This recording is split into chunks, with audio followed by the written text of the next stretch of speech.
Hey guys, oh, just seeing that my clip is a little bit in the way here, but today I am going to be making a bucket hat, and I figured I'd take you along on this journey with me.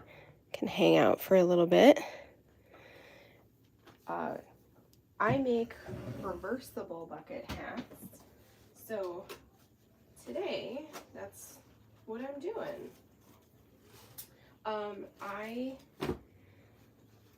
My reversible bucket hats are made out of two different types of fabric.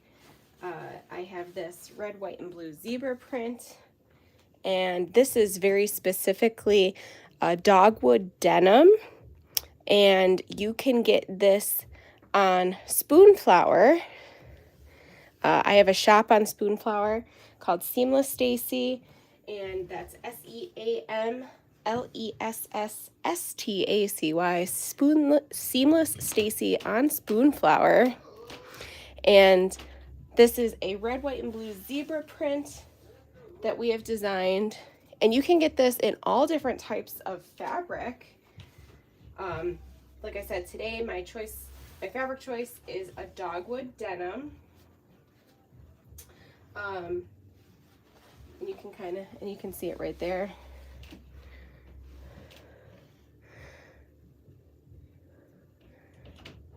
Printed on dogwood denim. I really like this fabric. It's kind of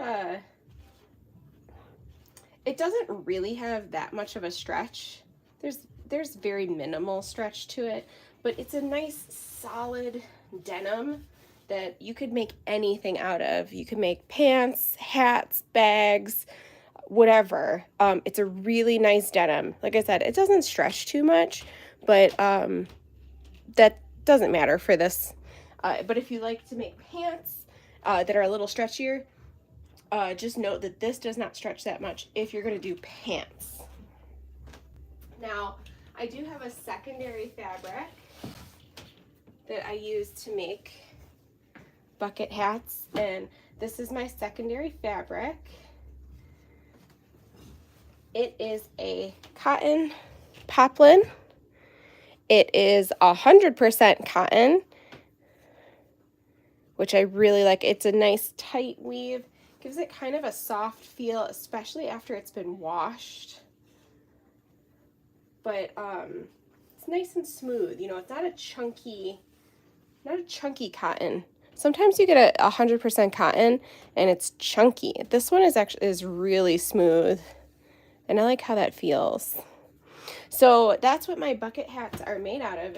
They're reversible. The one side is going to be this. One side is going to be this. What's great about pairing up the cotton with the denim is that the denim will give stability to the hat, while the cotton is a nice, I hate to call it, but like a sweat absorber. Not that the denim isn't, but if you were to make a bucket hat just out of this cotton, it would kind of be like extra floppy and flimsy. Like you need some stability to it. So I'm not saying that you can't make a bucket hat out of all cotton like this. It's just if you did and you chose to do it that way, you would definitely need to put a stabilizer in there. Fusible interfacing would be probably my first choice. But fusible interfacing might still not be enough, because over time, like especially if you want to wash the hat, which these are totally washable, fusible interfacing breaks down over time. So you might want to even do some sort of, like, I hate to even say it, but like a thermal cotton interfacing, like a sew-in interfacing, something that's thick to give it stability.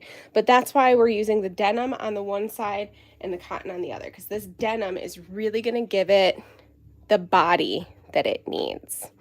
So today I am working with my pattern that I got from W&W Sandcastle. Found it on Etsy,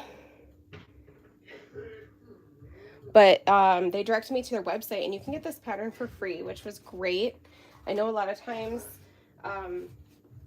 we get a lot of patterns, and then it's like, well, I bought all these patterns and I didn't do anything with them. So sometimes it's nice to just get a free pattern, and you can noodle around with it whenever you have time. And as you can see, I've already cut a couple hats out of this. It seems to be a very popular item lately. People are really enjoying this. So I might have to order more of this denim eventually, but for now, I've got quite a bit.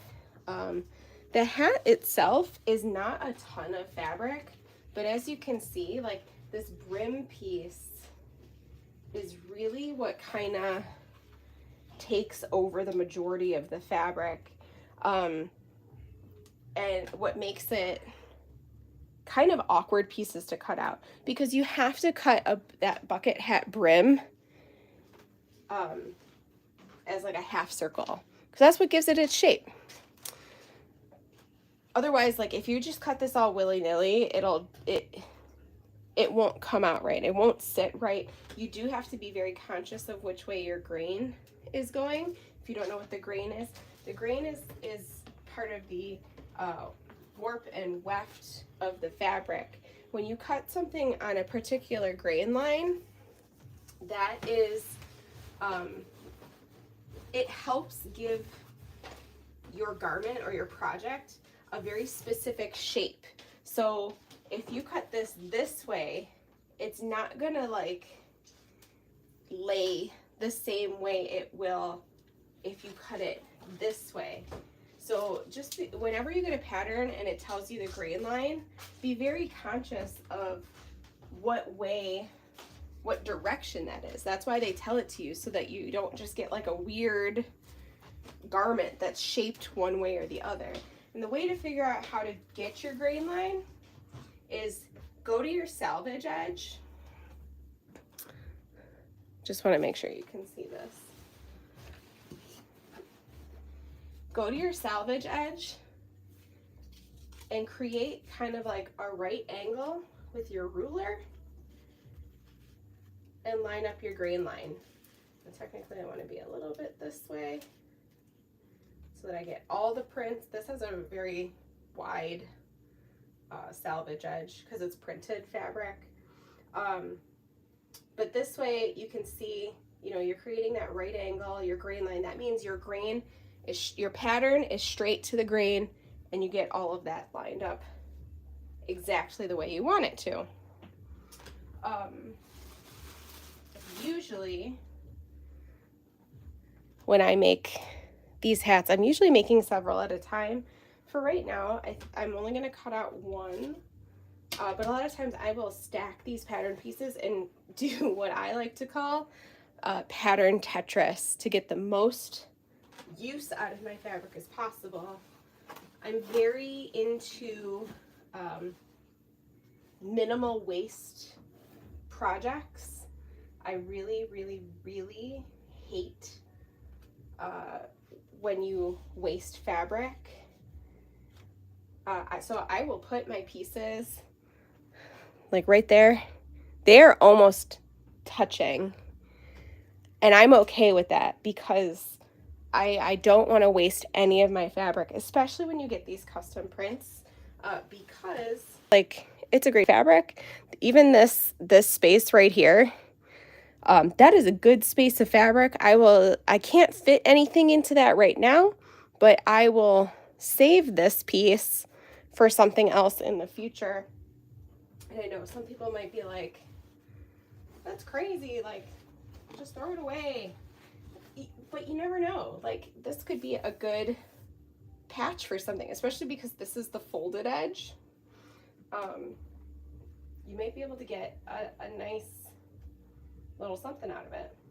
And even over here, like I'm spacing my pattern a little bit into the not printed edge because I know I have a 3/8 seam allowance, and that's not going to show. And even with this fabric, which is great, because it's a red, white, and blue stripe, zebra stripe, even if it does show that tiny little bit, it's going to be part of the design because that's how it is, you know? So try to really play around with your pattern pieces to get maximum, you know, space on here.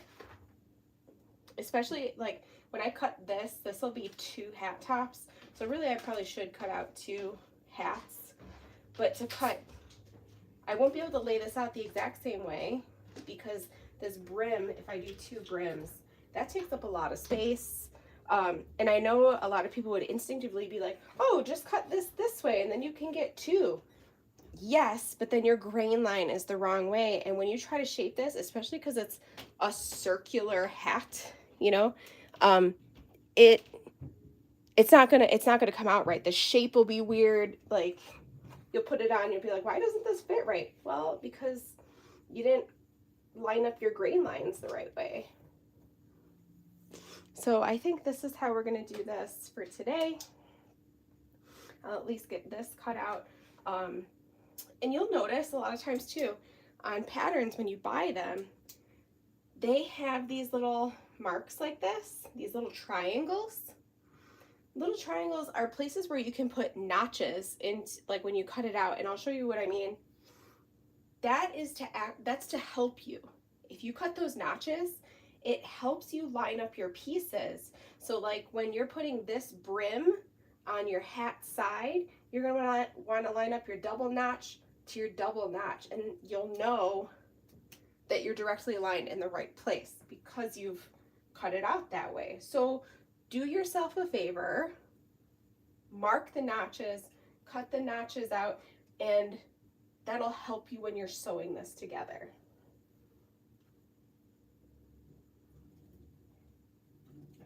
And today on this denim, yes, I am just using a regular Bic pen because I am confident. I've made this pattern already before, so I'm pretty confident in tracing this out as is. A lot of times when I make a pattern for the first time, I will use pencil, or my favorite pen in sewing right now. I shouldn't even say right now because it's been around for a while. Are these? They are Pilot Frixion pens. They're advertised as an erasable pen. And that's great. That's why it does come with the eraser. And I know some people are like, erasable pen. It never works out the way you want it to. There's always a little bit left. Yes, that's fine. But what's great in the sewing world is what makes this an erasable pen is that it's called Frixion because this eraser creates heat between the paper and the ink. And that's how the pen or the ink erases. It erases with heat.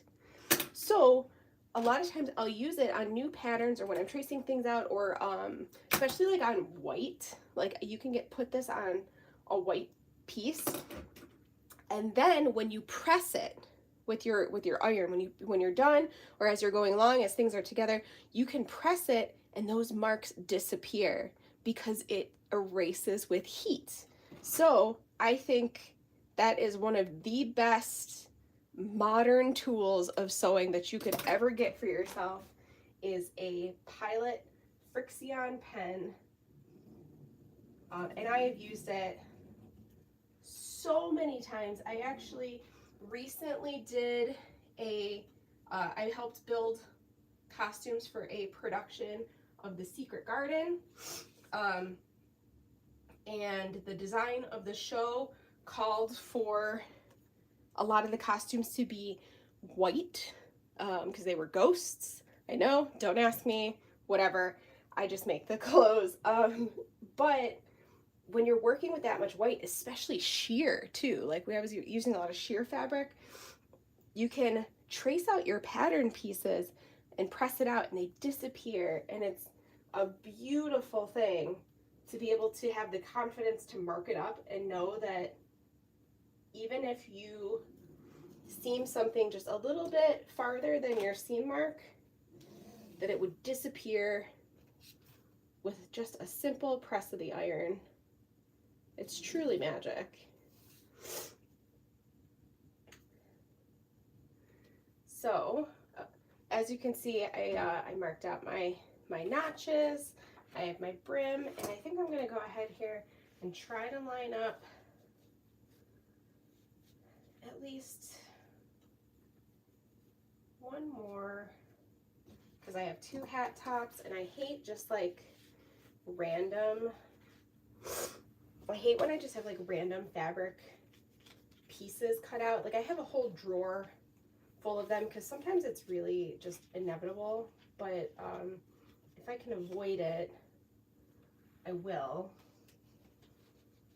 And let's see if I can.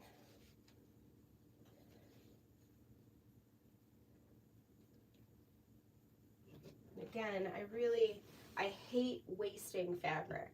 I really hate wasting fabric. So a lot of times you will see me line stuff up as close as possible. And if it's something I've made before, and I know that there's a good amount of seam allowance or something, if you're confident enough, you can align things up into your seam allowance to give you a little bit more fabric play space to create less waste.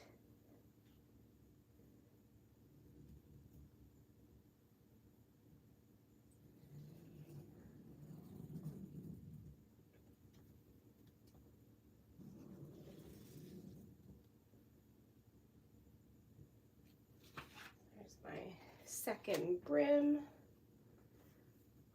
then this will be my hat body.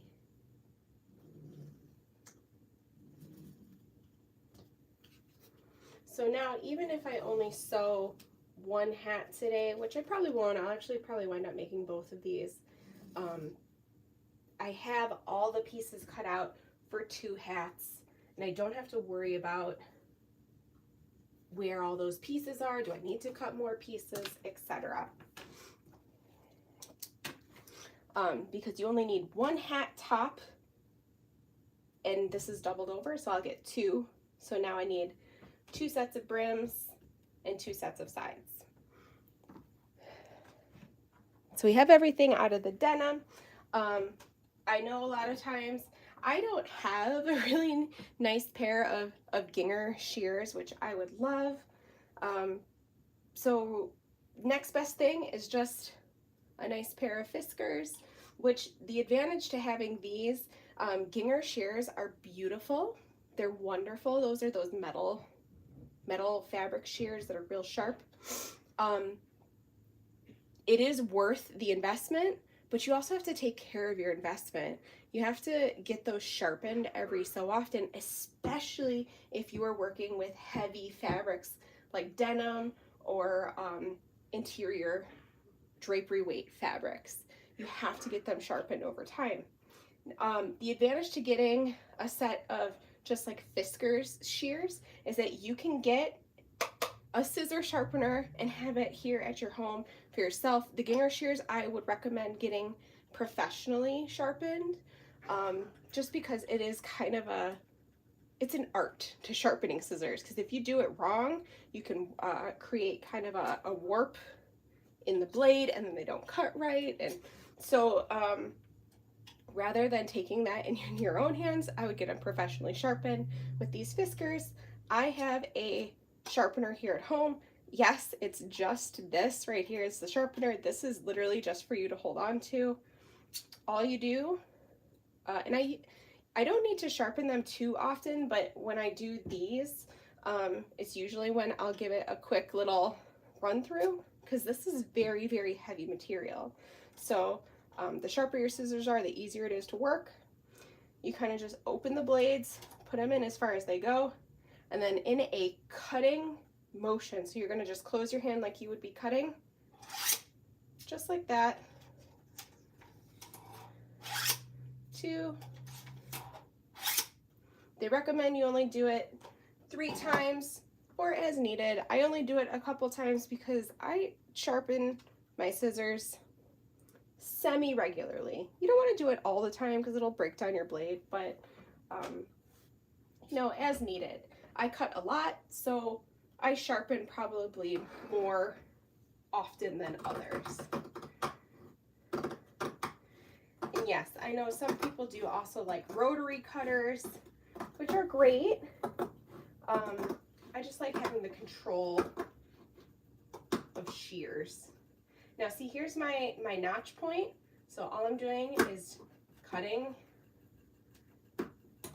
that little peak, and then I'll continue cutting. Once I get this fully cut out, I'll bring this closer and show you.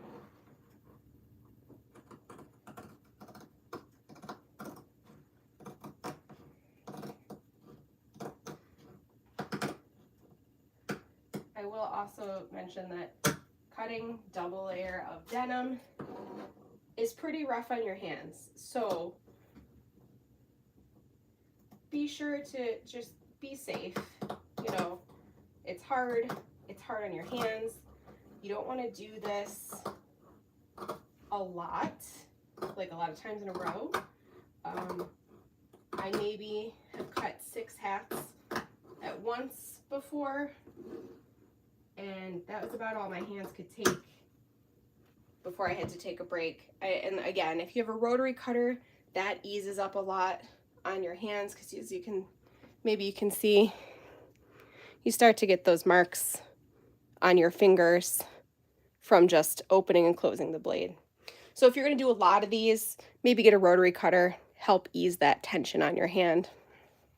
But here, so here's our top of hat piece. I was talking about having the notches here.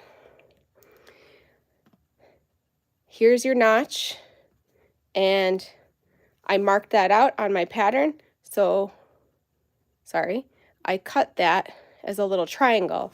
So then when I cut out my hat side, I will also cut this little notch, and when I go to sew this together, it'll be, you know, notch to notch, and I know everything's lined up the way it should.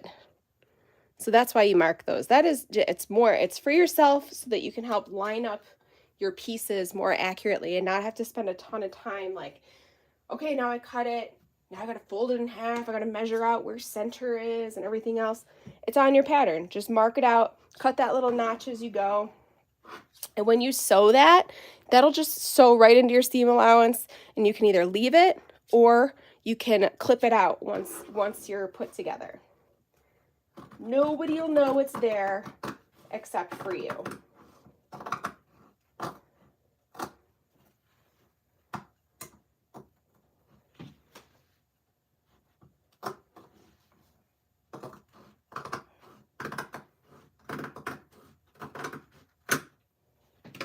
And see, that's my remnant piece. It's on the fold. I know that's kind of like a weird, like, what do you do with that? I don't know. I have no idea what I'm going to do with this, but I'm going to save it because it's a good piece. I might, depending on my seam allowances, I might be able to get a hat side, a kid's hat side out of this if I do a smaller size, but yeah, we'll see. Just toss that to the side and keep going.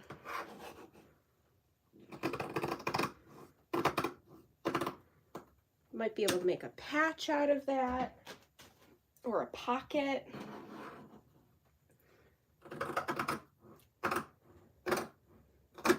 That is a good remnant piece to hold on to. And I started with this denim because this is, like I said, this is a lot harder to cut than the cotton. It takes a little bit more strength just to get it done.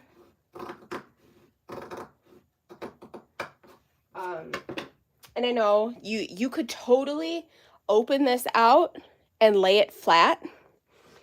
You can cut your pieces that way. You just have to, you know, if this was a flat piece, This would be one side of your brim. This would be the other side of the brim. Just remember that when if you lay it flat and you trace the piece this way, because this hat goes, you know, all the way around, you think, if you just looking at this quickly, you would think that this is, you know, a curve and it's mirrored left to right. It's not. And I can show you once I cut this out. This is not exactly mirrored left to right. There is a bit of a oblong shape to it, which is why there is the directional marks of front and back on the hat as opposed to side to side. And that's why, again, why we cut on the grain line. So if you lay this flat, just remember to mirror your pieces. So this is especially important if you're making shirts or pants, because if you just lay this pattern out this way and then do this way, you're going to have two of the same side when you need one left and one right. So if this is flat, you'd want to trace this way and then flip it over and trace this way so that you have a left and a right. Like I said, that's especially important if you're making shirts or pants, so you don't end up with two left sides or two right sides.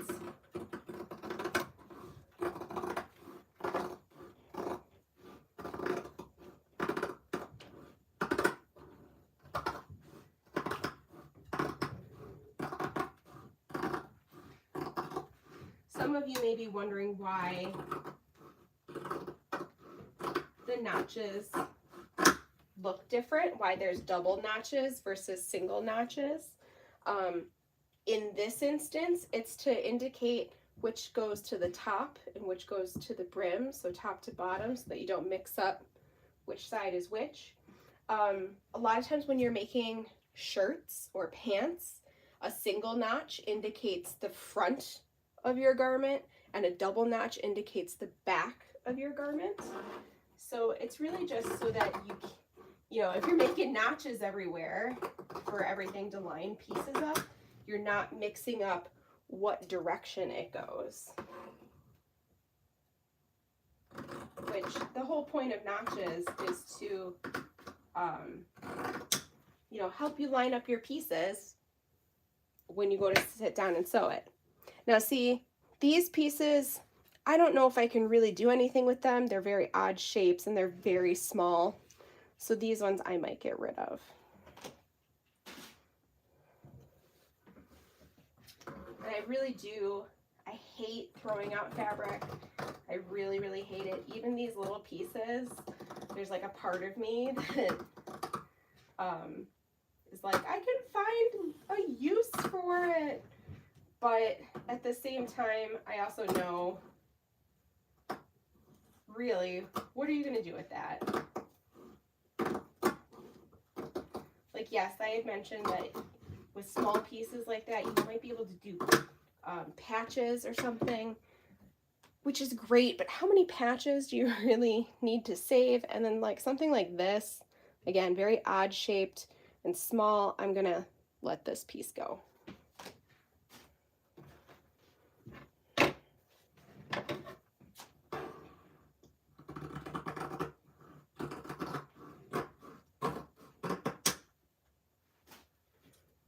Like I said, with this denim, really take your time. Try not to kill your hands, or just like what I just did. It's very thick, so you don't want to ruin your scissors either, your shears.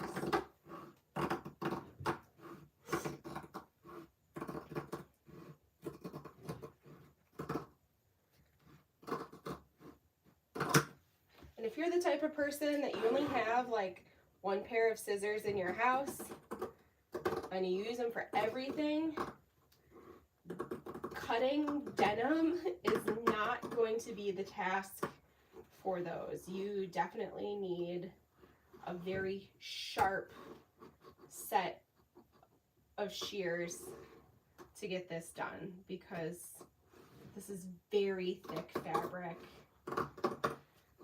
And the scissors that you use all the time, that are in your junk drawer, that you cut paper with and everything else, quite literally are not gonna cut it for this project. So make sure you have a nice set of shears for sewing, and do not use them for anything but fabric.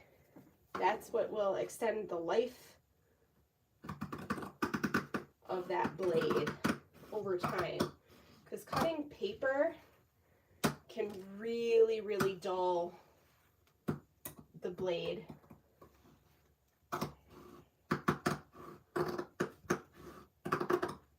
You want to keep it nice and sharp for cutting fabric.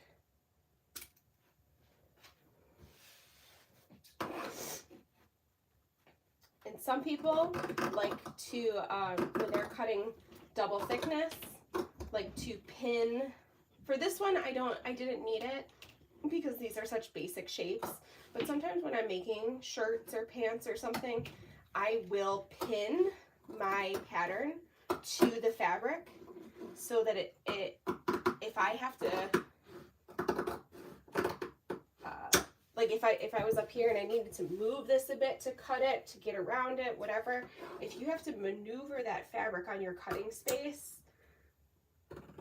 pinning your pattern to the fabric can be helpful for these, because these are smaller shapes and basic, you know, not big curves or anything. I didn't feel the need to pin my pattern to the fabric, or use pattern weights, whatever you find most helpful. Just fold that up, put it over to the side. Now I have 2 hats out of denim, and that's 1/2 of my hat. Now this fabric is also one of my designs. This is very specific fabric. If you know what it is, you know. Go Bills. But if you would like this fabric, or if you'd like to see any of our other fabrics, check out my Etsy shop, TMR Tours, on Etsy, and you can get all of these fabrics that I'm working with in cotton poplin. Like I said, it's 100% cotton, and it's a really smooth, beautiful cotton, very color rich, and this is, once it's washed, it holds its color. It'll stay like this for a very, very long time, as long as you are washing it properly. Now, because this is a specific pattern, this is where this one gets a little trickier. You want to make sure that the pattern is going to show up nicely, so you want to get good placement of the design underneath your pattern pieces. A lot of times I make my own patterns, and when I make them, like this one, this is one of my fanny pack patterns. You can see I've made it out of this clear plastic, so that if I was working with this and I wanted to know where the print is, I can lay this out and know that, like, all right, that chicken wing is going to be centered. So that's a great alternative if you're ever wondering about how to really line stuff up. But for this one, I'm going to just use my patterns as is and just kind of line up where things are. Like this one, I'm going to try to center that chicken wing, and I can see my center notch markings, making sure to match my grain line. I don't have a fabric over here, but this is where my selvage is. So matching up my grain line over here.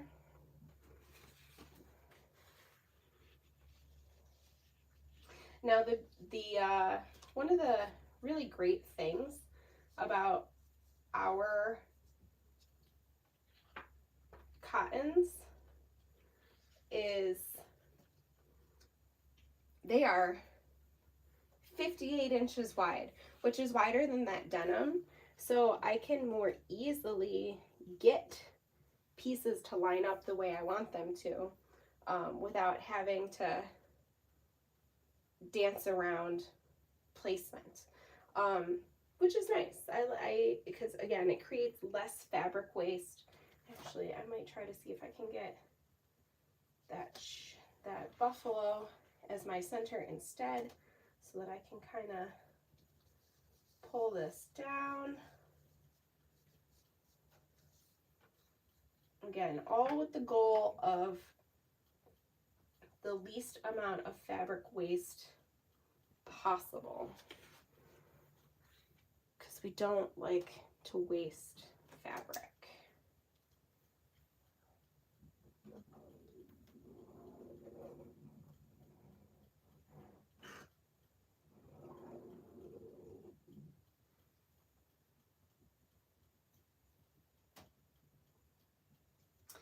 And this comes with, you know, just confidence in sewing, of knowing how much you can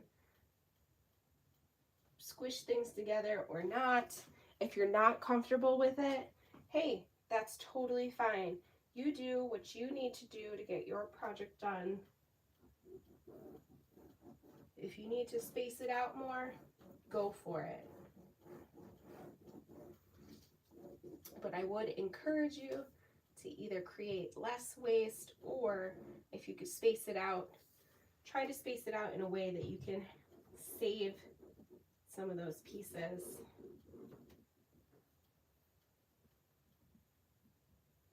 for another project.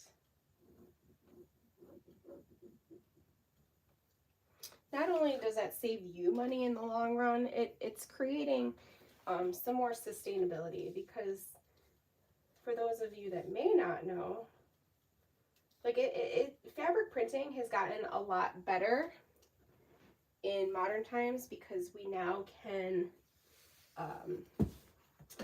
literally print on fabric like a inkjet printer, just huge and per fabric, which is a lot less wasteful than in older times, when you'd have to literally like screen print and dye multiple washes and ink waste. And like, printing fabric was a very wasteful and eco-harmful process, but there was no alternative at the time.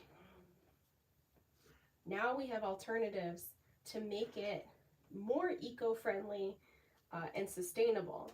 That's actually one of the reasons why we print on the fabric that we print on. It's OEKO-TEX certified textile fabric, which means that it is a sustainable textile. So it's good for the environment. Well, better for the environment than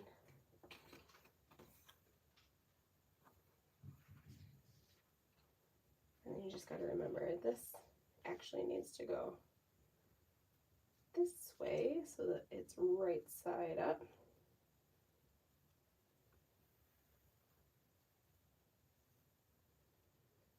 The brim can kind of be whichever way, you know, rotating in or out, but the brim needs to have the pattern right side up.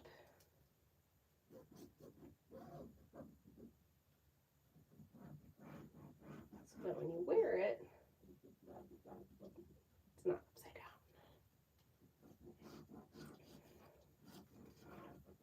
And again, you kind of can tell that by the notch placement.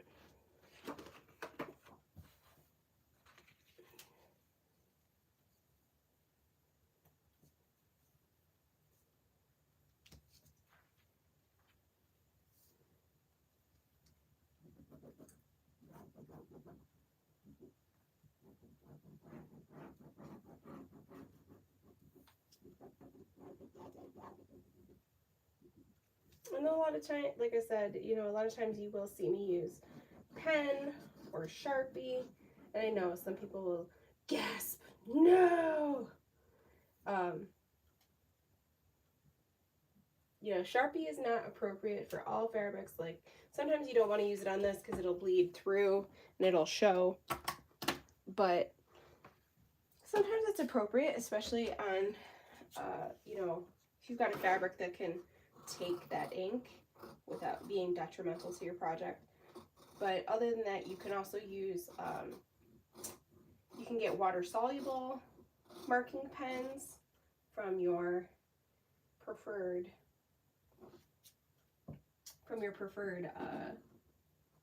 sewing supplier. I think I have one linked to my Amazon shop in the comments of most of my videos that I like. It's white, so you know, if you're working on a black fabric and you don't want to use chalk or wax, there is a white water-soluble marker that you can get for nice, crisp, clean lines.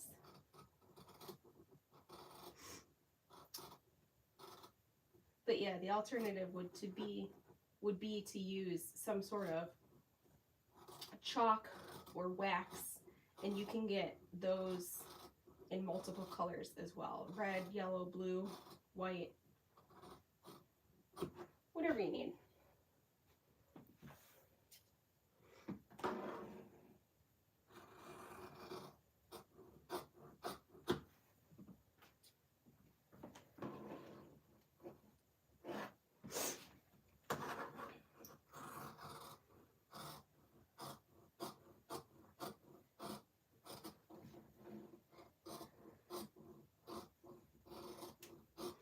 Another reason why I love this fabric is because it's a very easy cut, especially with these freshly sharpened blades.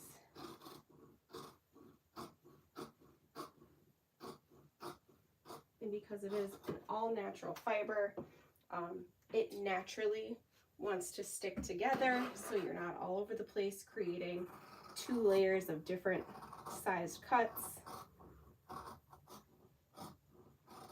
But again, you can pin these together if needed.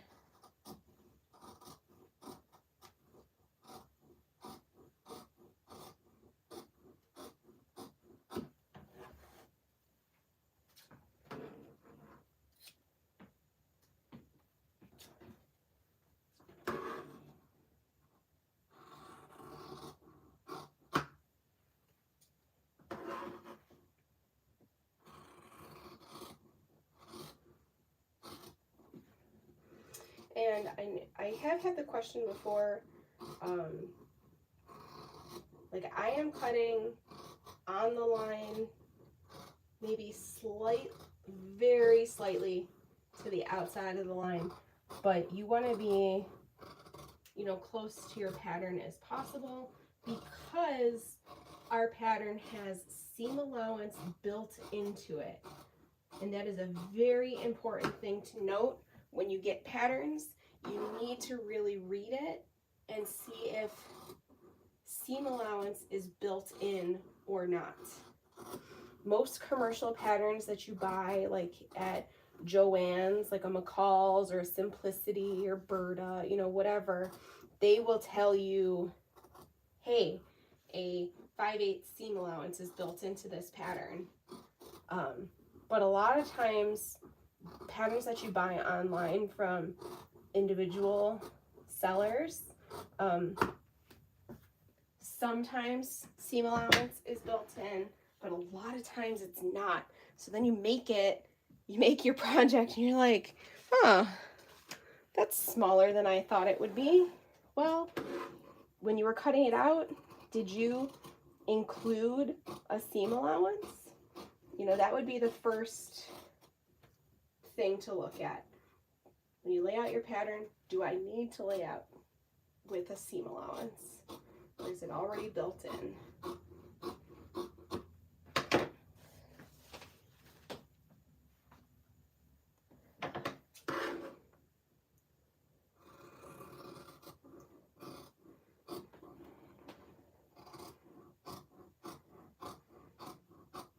almost there, guys. We are almost completely cut out for our project, and we actually will have 2 hats cut out so that we don't just have 2 random hat tops just laying around.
Excellent. All right.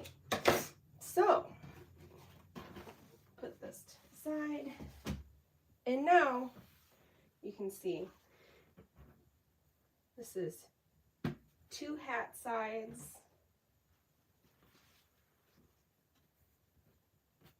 2 sides of the brim. And then we have a top and a top.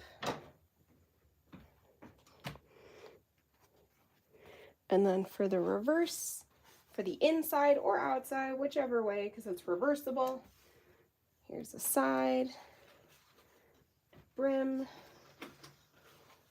and a side, and a brim, and a top, and a top. So there we have it.